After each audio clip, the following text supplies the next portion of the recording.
I'm Jessica, 28, and that Tuesday evening in September, I was 15 minutes late to Riverside Grill.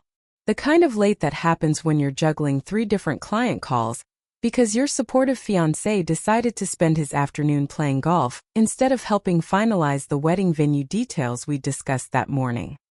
He was easy to spot at our usual corner table, surrounded by his college buddies Marcus, Kevin, and their wives Sarah and Michelle, the same group whose dinners, weekend trips, and nights out I'd been quietly funding for the better part of 2 years. I don't want to marry her anymore. She's just too pathetic for me. The words hit me like ice water. I stood frozen 3 steps behind Ryan's chair, close enough to watch him gesture dismissively with his whiskey glass, the $24 top-shelf bourbon I'd been buying him since he lost his marketing job 18 months ago. Where are you watching from today? Drop your location in the comments, and hit that like and subscribe button.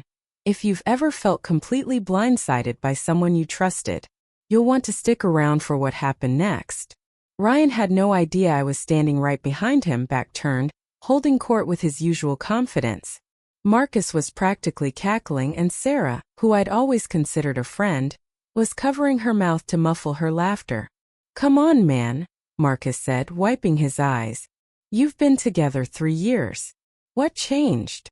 "Nothing changed. I just realized I could do way better." Ryan took another sip of my expensive whiskey. "I mean, she's fine for now, but long-term, I need someone with more ambition." The irony would have been funny if it weren't so crushing. The woman they were laughing about had been single-handedly keeping Ryan's life afloat while he figured things out and built his consulting business, the one that existed only in motivational Instagram posts. Sarah noticed me first. Her face shifted from amused to horrified. But instead of warning Ryan, she just stared wide-eyed, like watching a car accident unfold. "Look at what she does," Ryan continued, completely oblivious. "Event planning. She throws parties and calls it a career. My next girlfriend needs to have real professional success." More laughter rippled around the table. These people had attended events I'd organized, eaten dinners I'd paid for, taken weekend trips to houses I'd rented. Not one seemed to find the irony worth mentioning. Kevin leaned forward conspiratorially. "So, what's your exit strategy?" "Weddings in 6 weeks. Already working on it," Ryan said with satisfaction. "I've been creating some distance, showing we're not compatible. She'll probably call it off herself soon enough." He was orchestrating our breakup like a business merger, and I'd been too busy managing both our lives to notice the signs. Let me take you back to how we got here, because the foundation of this disaster was laid carefully over 3 years.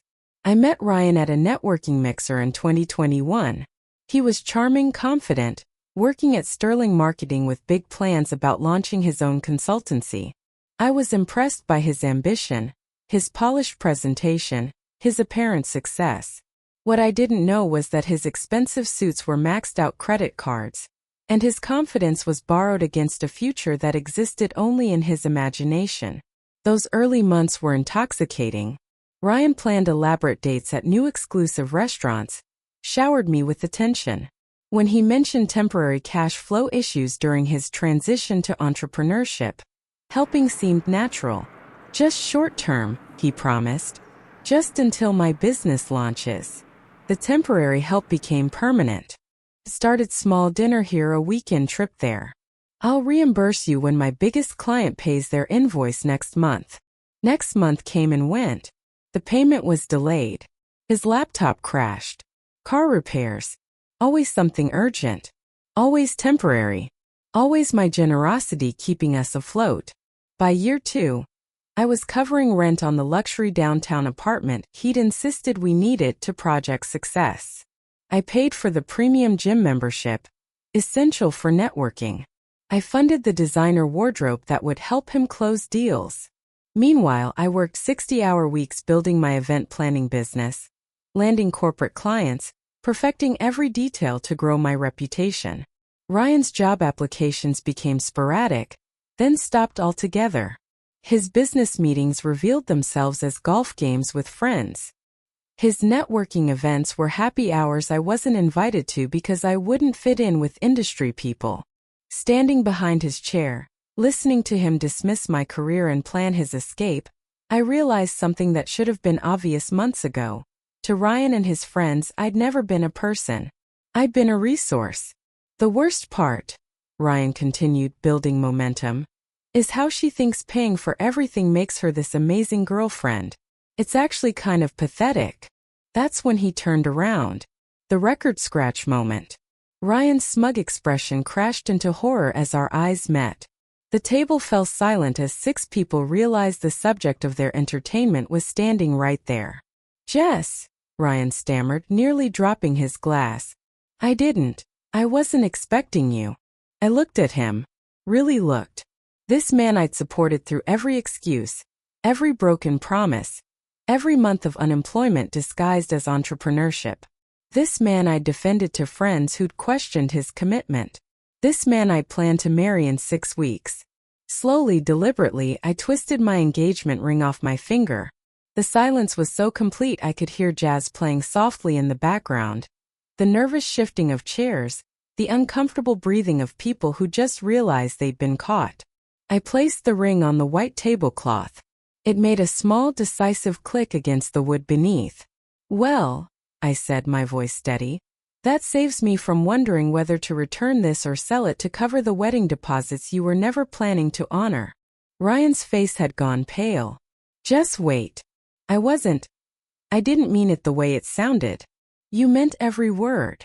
I looked around the table at each face. The only mistake was getting caught. Marcus attempted damage control. "Come on, Jessica. It was just guy talk. You know how it is." I smiled at him. Not sarcasm, just genuine amusement at his desperation. "Marcus, how long have you known the apartment lease is in my name?" His mouth opened, then closed. "The car payments, credit cards, all my name, my credit, my money." The discomfort was palpable.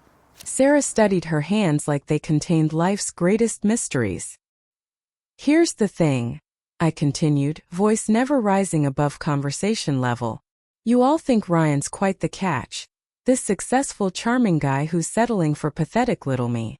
But the truth is, for 18 months, I've been the only thing standing between your friend and complete financial collapse." Ryan was trying to form words, but nothing coherent emerged. I picked up my purse and stepped back. "The lease expires next month. The car loan is in my name, but the car can be returned to the dealership. Credit cards will be canceled tomorrow morning." I looked directly at Ryan. "Starting now, you'll discover exactly how successful you really are without someone else funding your lifestyle."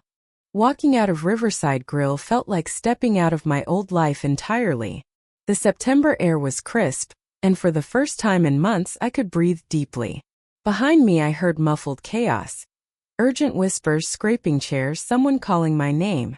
I didn't turn around. The 3-block walk to my car gave me time to process what had just happened. 3 years of my life finished. The October wedding we'd spent 8 months planning canceled.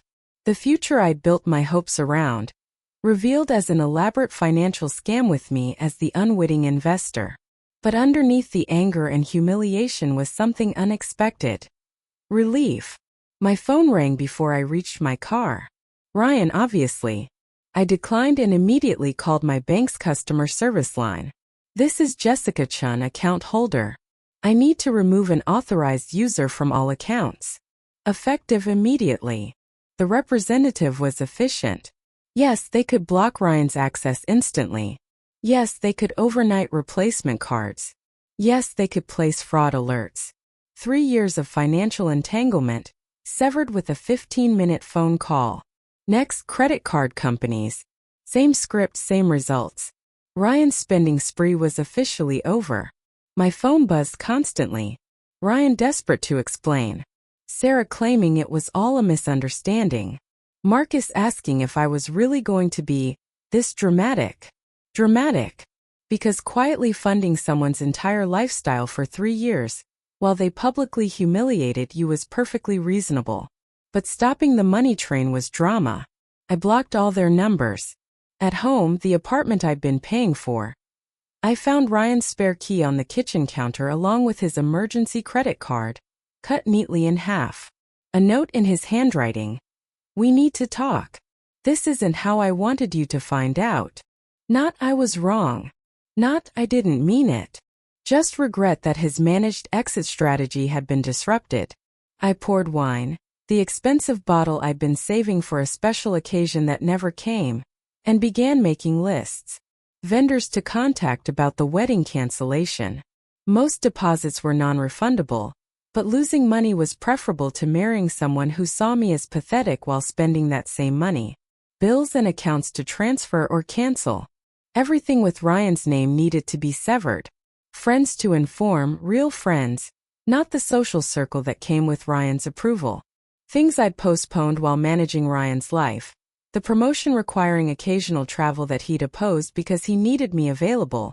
The downtown apartment I'd wanted but couldn't afford while supporting 2 people. The Italy trip my best friend had been planning that I'd always declined because Ryan required constant availability. By midnight, significant progress. Wedding officially canceled.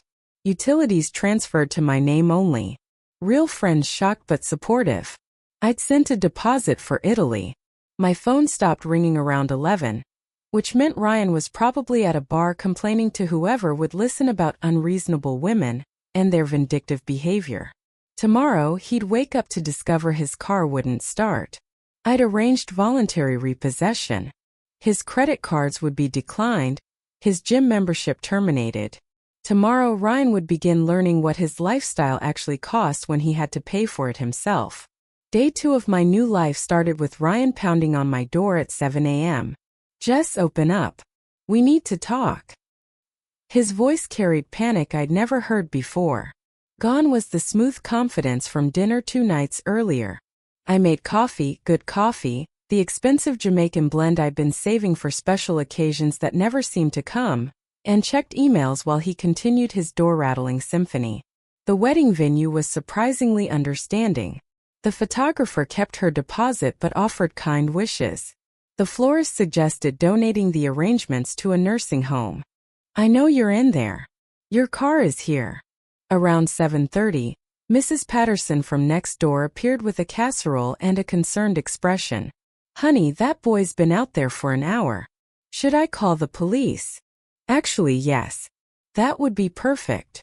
The pounding stopped abruptly when the patrol car arrived. Through my window, I watched Ryan try explaining to the officers that this was all a misunderstanding, that he lived here, that I was being unreasonable.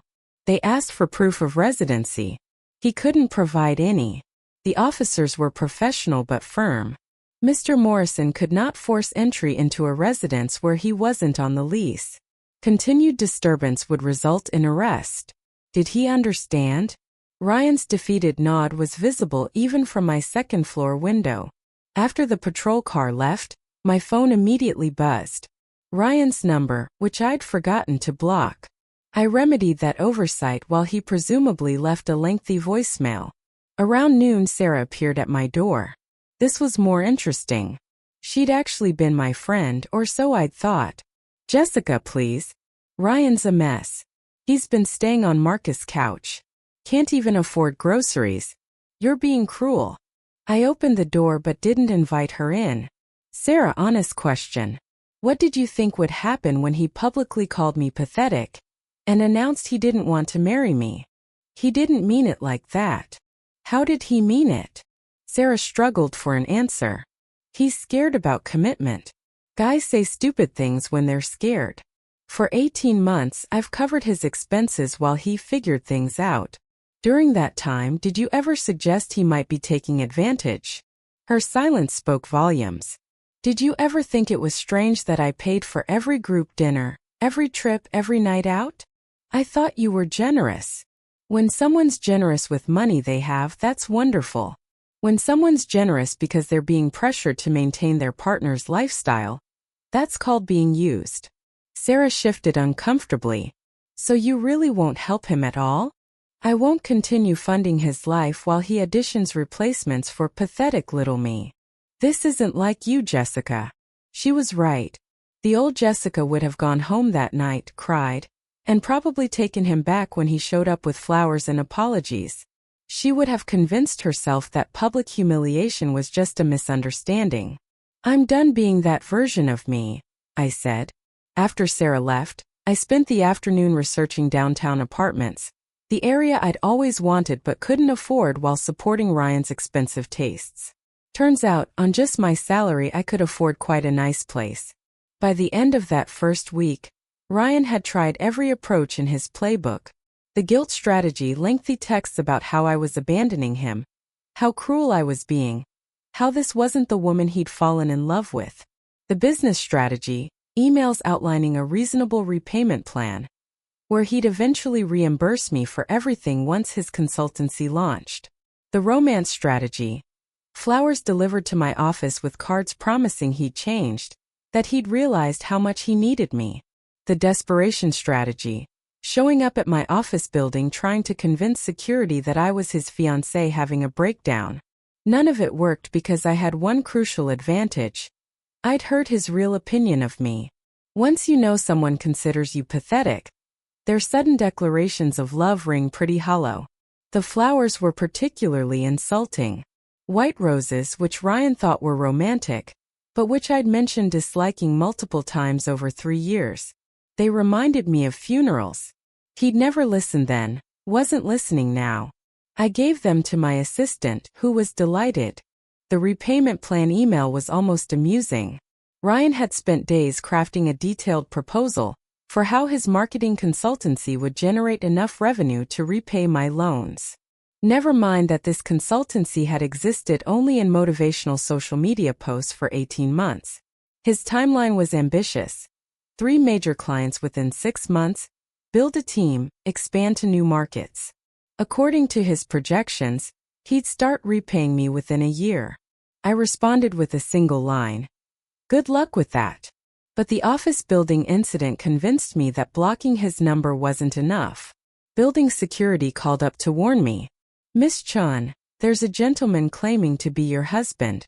Says you're having a mental health crisis and he needs to take you home. My blood went cold. What did you tell him?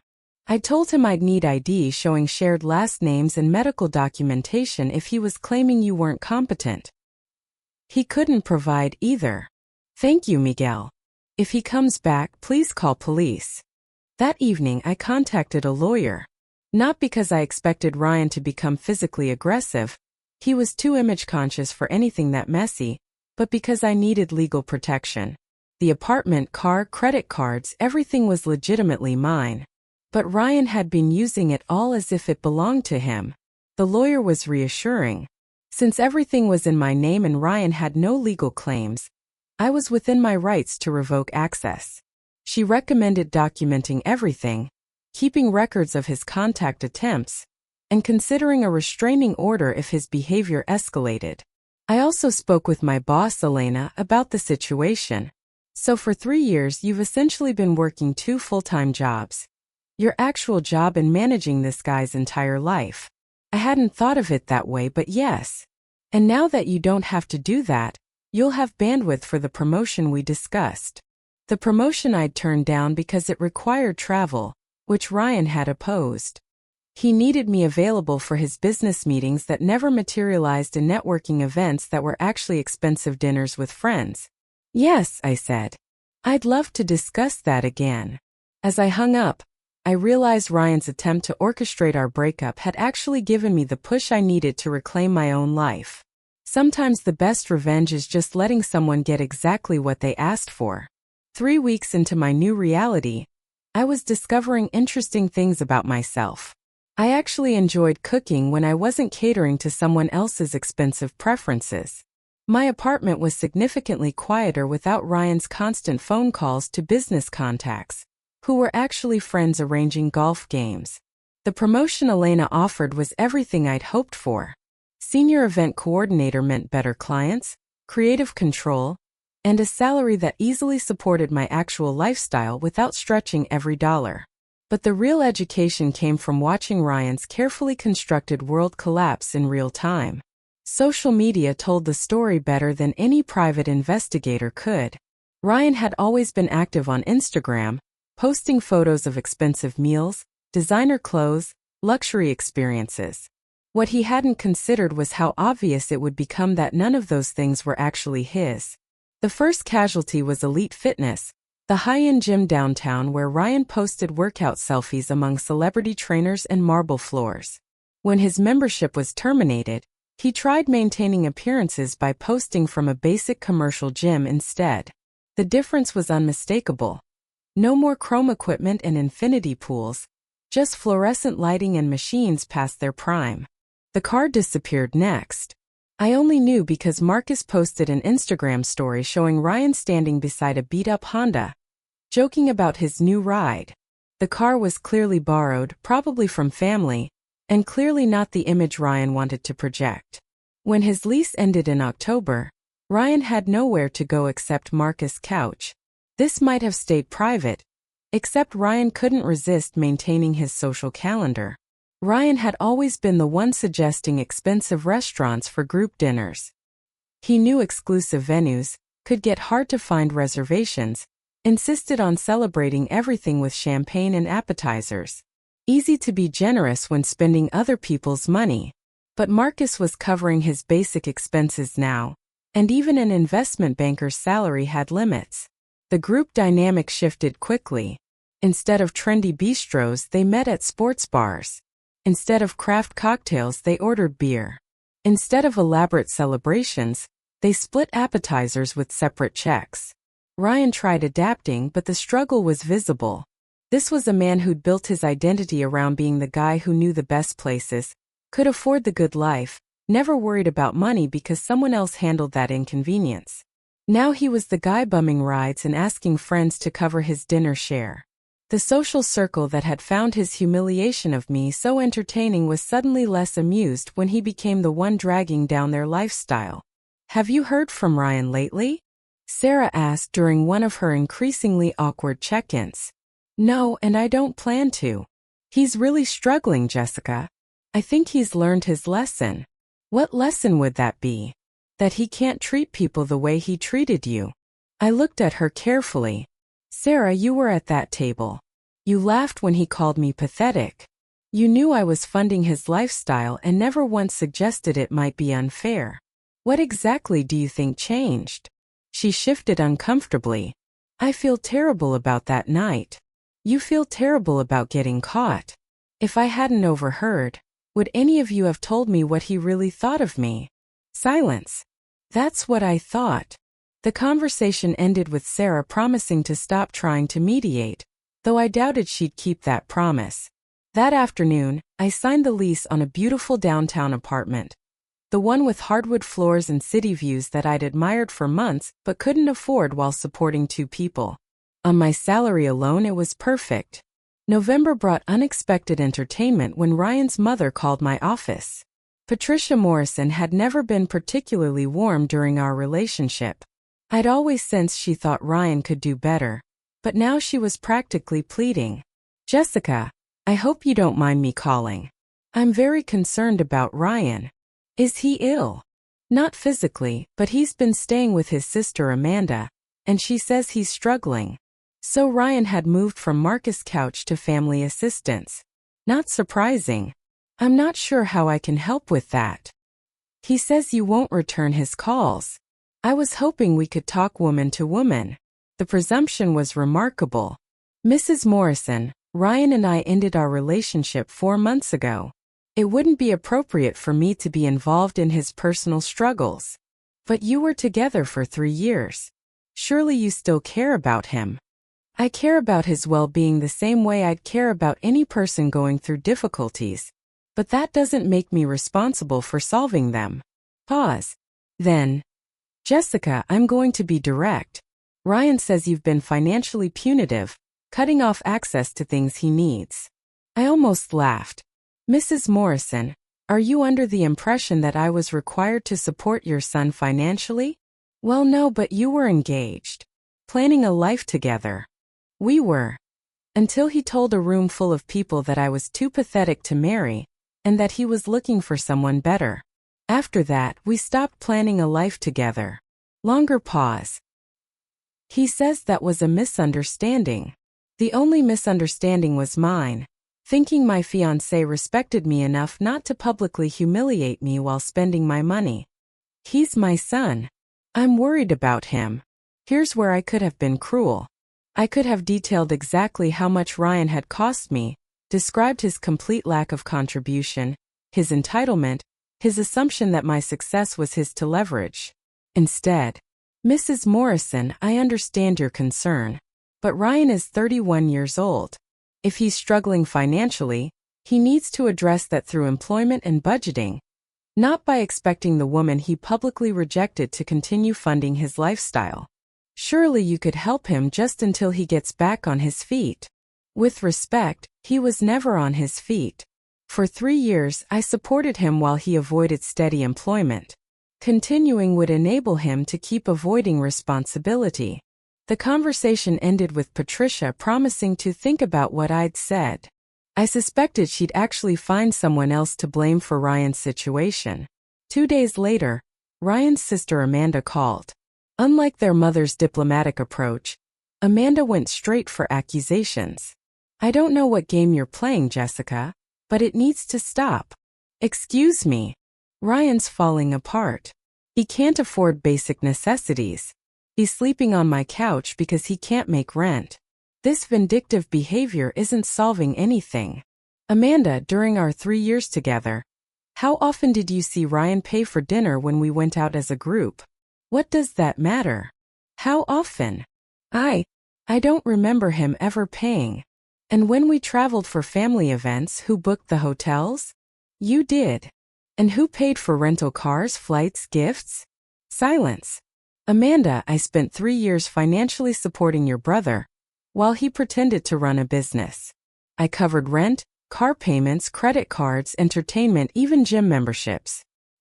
He's struggling now not because I'm vindictive, but because he's paying for his own lifestyle for the first time. But you have money. You can afford to help. I have money because I work for it, budget for it, and don't spend more than I earn. Ryan has no money because he never learned those skills. You're really going to abandon him completely? Amanda, Ryan abandoned our relationship when he decided I was too pathetic to marry. I'm simply declining to continue paying for the privilege of being insulted. She hung up on me, which I took as confirmation that Ryan's family was running out of people to blame. I did feel sorry for him.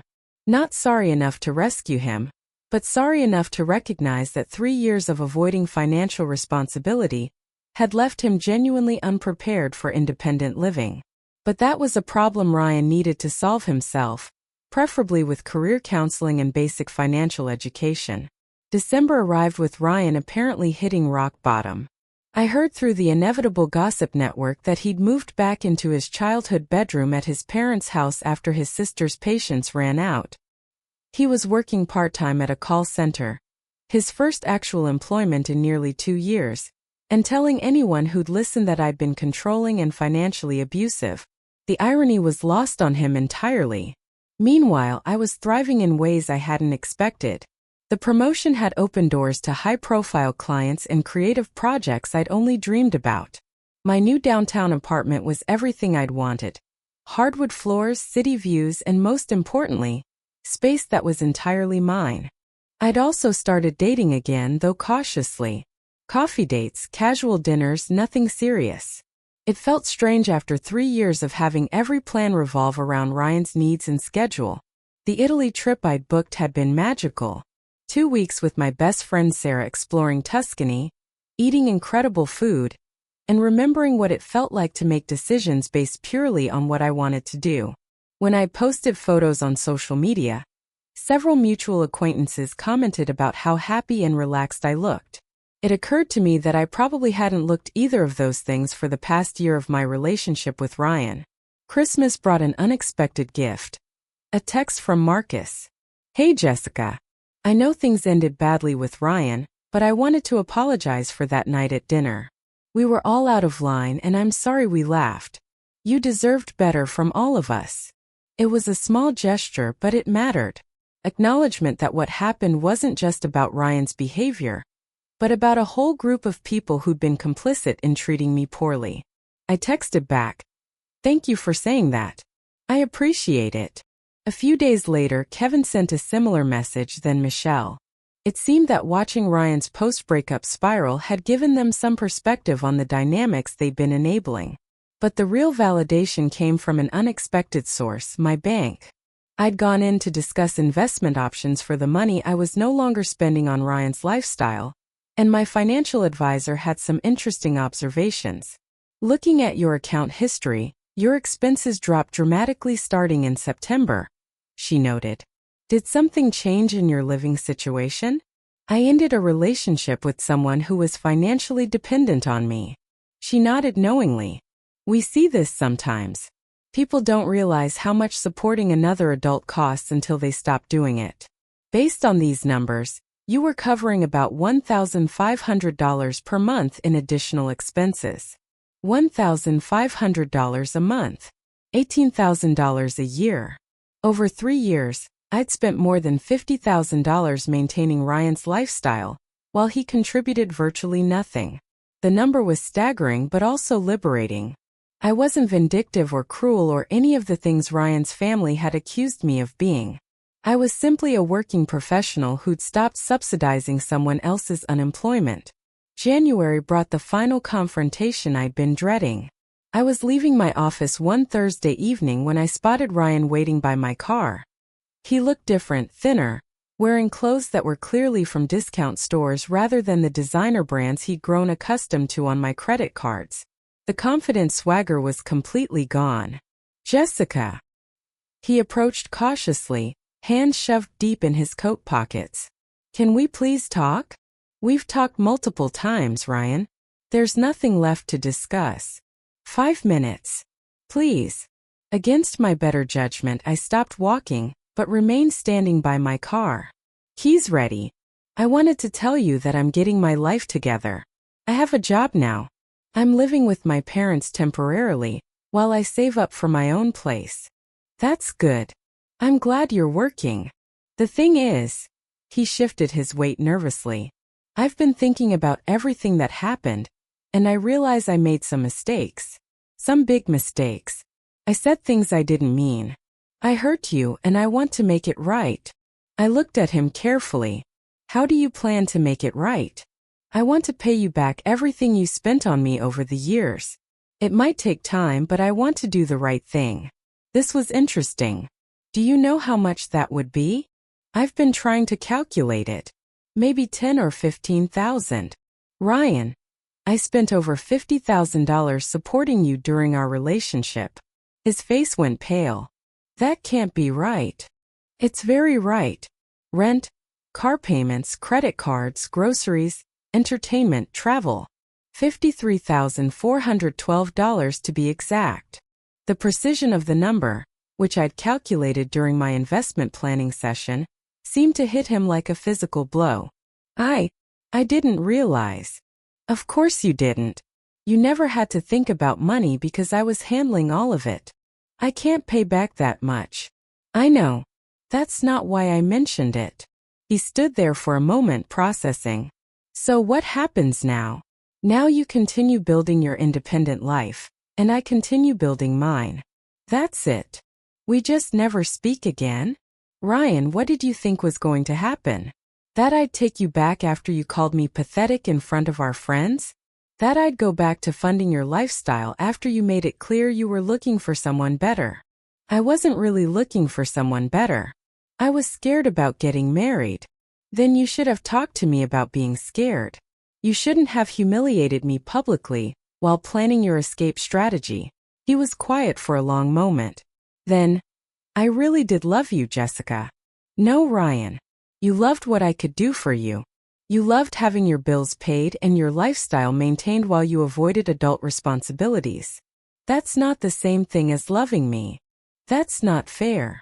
What's not fair is spending 3 years of my life supporting someone who saw me as too pathetic to marry. I opened my car door, signaling the end of our conversation. I hope you figure things out, Ryan. I really do. But I won't be part of that process. As I drove away, I realized I felt lighter than I had in months.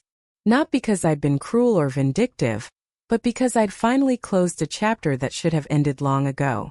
Spring brought news through the inevitable gossip network that made everything crystal clear. Ryan had moved into a small studio apartment across town. The kind of place with thin walls and no parking that he would have dismissed as beneath us during our relationship.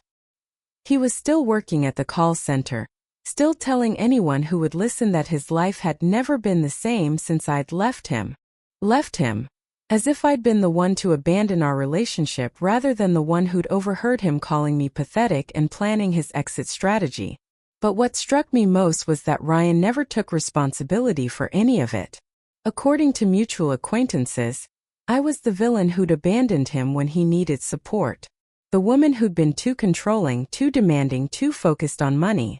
Not once did he acknowledge that he'd publicly humiliated me. Not once did he mention that he'd spent 3 years living off my income, while contributing virtually nothing. Not once did he take accountability for the choices that led to his current situation.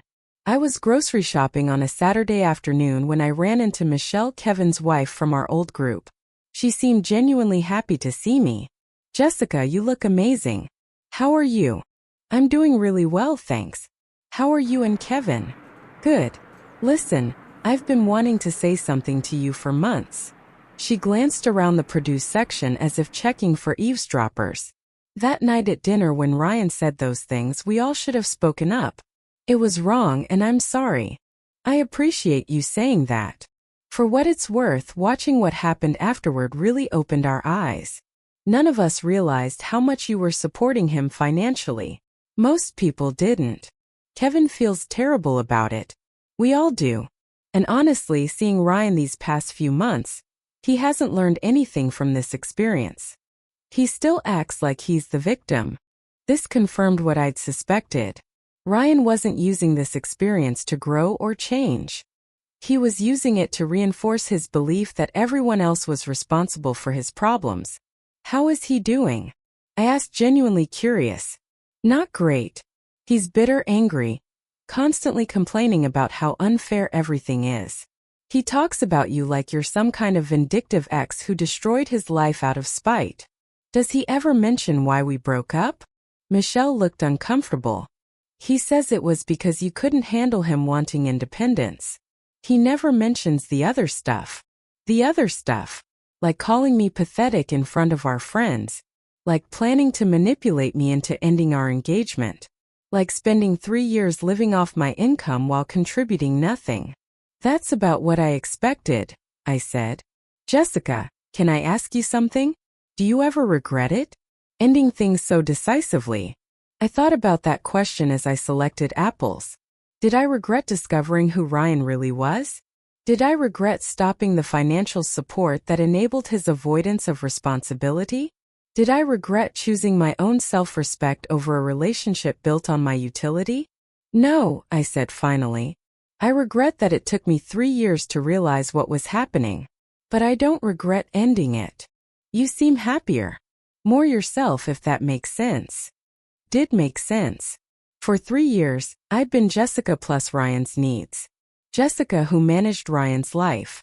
Jessica who funded Ryan's dreams. Now I was just Jessica, and that person was pretty great. 6 months later, I was having lunch with a client when my phone buzzed with an unknown number. Usually I'd ignore it, but something made me glance at the screen. Jessica, this is Ryan. I know you blocked my other number. Please don't hang up. I need to tell you something important. I almost deleted the message without reading further, but curiosity got the better of me. I'm getting married. I wanted you to hear it from me first. Her name is Stephanie, and she's incredible. She believes in me in ways you never did. I'm finally with someone who appreciates me for who I am, not what I can provide financially. I hope you can be happy for me. I stared at the message for a long moment, then showed it to my client, a successful businesswoman in her 50s who'd become something of a mentor. Let me guess, Linda said after reading. This is the ex who was financially dependent on you. How did you know? She believes in me in ways you never did is classic manipulator language. He's telling you that his new victim, sorry girlfriend, is better than. I continued from there, reflecting on Linda's words. Victim seems harsh, I said quietly. Jessica, she replied, setting down her fork. You told me you supported this man for 3 years while he avoided employment. and then listen to him call you pathetic at a restaurant. Now he's messaging you about how his new girlfriend believes in him. What do you think that means? I thought about it.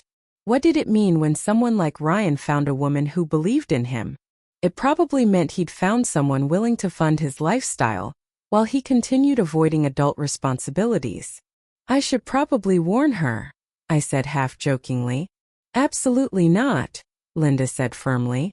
She'll figure it out on her own just like you did. And when she does, she'll be stronger for having learned the lesson herself. Linda was right.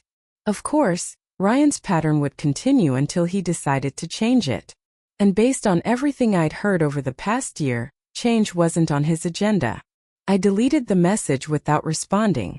3 weeks later, Sarah called with predictable news. Did you know Ryan's engaged? I heard. He posted about it constantly on social media. All about finding true love and real partnership and how his life is finally on track. Good for him. Jessica. Are you okay with this? I know you were together for a long time. Sarah. I'm genuinely happy that Ryan found someone. I hope they're very happy together. And I meant it. Not because I thought the relationship would work out. Linda was probably right about Stephanie being his next source of financial support, but because Ryan's happiness was no longer my responsibility. You don't sound upset. Why would I be upset? Ryan getting engaged doesn't change anything about my life. I guess I thought you might have some feelings about it. I do have feelings about it, I said. Relief that it's not me. The conversation ended with Sarah promising to stop updating me about Ryan's life, though I suspected she'd struggled to keep that promise. That evening, I reflected on how much my perspective had shifted over the past year. A year ago, news of Ryan's engagement would have devastated me. I would have questioned my decision, wondered if I'd given up too easily, tortured myself with thoughts of what might have been. Now I felt nothing but gratitude that I'd had the courage to walk away when I did. The final chapter of Ryan's story came almost exactly 2 years after the restaurant incident. I was celebrating a major business milestone. My event planning company had just been featured in a national magazine. When Marcus called, we'd rebuilt a friendship of sorts after his apology, and he occasionally updated me on mutual acquaintances. You're not going to believe what happened with Ryan, he said. Let me guess, I replied. The engagement ended badly. Worse. Stephanie found out about his pattern with previous relationships, including you. This was interesting. How? Apparently, they were shopping for apartments together, and Ryan couldn't qualify for anything decent because his credit is destroyed. When Stephanie started asking questions about his financial history, he told her about his crazy, controlling ex, who'd ruined his credit out of spite. And Stephanie wasn't stupid. She did some digging, found people who knew both of you, got the real story. Turns out Ryan had been using her credit cards for months, just like he did with you. I felt genuine sympathy for Stephanie. Is she okay? She's fine. Cut him off completely. Kicked him out. Blocked him on everything. The whole thing took about 6 months from engagement to nuclear breakup. Where is Ryan now? Back with his parents. Still working at the call center. Still telling everyone who will listen that women are materialistic and don't appreciate good men. The pattern was depressingly predictable. Ryan would find another woman, repeat the same cycle, and when it inevitably ended, blame everyone except himself. Marcus, I said after a moment, can I ask you something? Do you think Ryan will ever figure it out? Marcus was quiet for a moment. Honestly? No. I think he genuinely believes he's the victim in all these situations. He can't see that he's the common denominator. After we hung up, I sat in my beautiful apartment, the one I'd purchased entirely on my own income, and thought about the different paths our lives had taken. Ryan was back where he'd started 2 years ago, only now with the pattern of failed relationships and destroyed credit. He'd learned nothing, changed nothing, and would probably repeat the same mistakes with the next woman who fell for his charm. I, on the other hand, had built a successful business, bought my own home, traveled extensively, and learned to value myself based on who I was rather than what I could do for others. The next morning, I was reviewing contracts in my office when my assistant buzzed me. Jessica, there's someone here to see you. He doesn't have an appointment, but he says it's urgent. For a moment, I wondered if Ryan had finally tracked me down for one last attempt at reconciliation. But when she described the visitor, it was someone I didn't recognize. Send him in, I said, but stay nearby. It wasn't Ryan. It was a man in his 30s, well-dressed but nervous, clutching a manila folder. Miss Chan, I'm David Mitchell. I'm a friend of Stephanie's, Ryan's ex-fiancé. She gave me your contact information. I hope that's okay. What can I do for you? I'm a journalist and I'm working on an article about financial abuse in relationships. Stephanie thought you might be willing to share your experience. I leaned back in my chair, considering the request. What kind of article? It's about patterns of financial manipulation, particularly how intelligent, successful people can find themselves supporting partners who contribute nothing but expect everything. The warning signs, the recovery process, how to protect yourself. Why me specifically? Because according to Stephanie, you handled your situation perfectly. You discovered the manipulation, ended it cleanly, and rebuilt your life without looking back. She said you were an inspiration for how she handled her own situation with Ryan. I thought about this. How many other women were out there funding men's lifestyles while being told they weren't good enough? How many were making excuses for partners who saw their success as something to exploit rather than celebrate? I'd be willing to talk, I said finally. On one condition. What's that? Don't use Ryan's real name. This isn't about revenge or public humiliation. It's about helping other people recognize the patterns before they waste years of their lives. David smiled. That's exactly what Stephanie said you'd say. 2 months later, the article was published. It focused on financial manipulation tactics, warning signs, and recovery strategies. My story was one of 3 featured, and the response was overwhelming. Women from across the country reached out, sharing their own experiences with financially dependent partners who'd made them feel guilty for wanting basic respect and reciprocity. But the message that meant the most came from an unexpected source. A text from a number I didn't recognize. Hi Jessica, this is Stephanie. I saw the article. Thank you for sharing your story. It helped me realize I wasn't crazy, and it gave me courage to end things with Ryan when I did.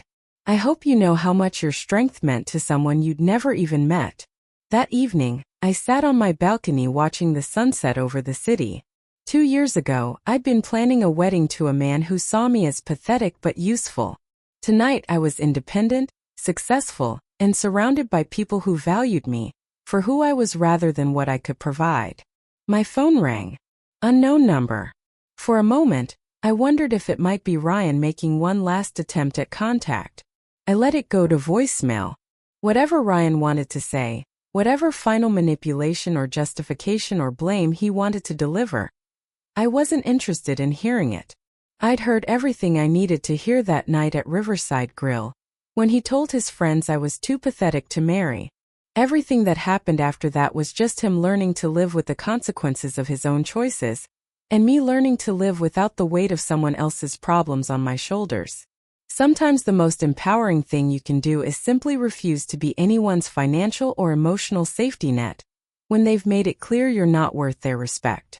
Sometimes the best revenge is just building a life so good that you forget why you needed revenge in the first place. And sometimes the most important conversation you'll ever have is the one where you finally tell someone, you terminated this relationship when you called me pathetic. I just finalized what you started. Then you walk away. And you don't look back.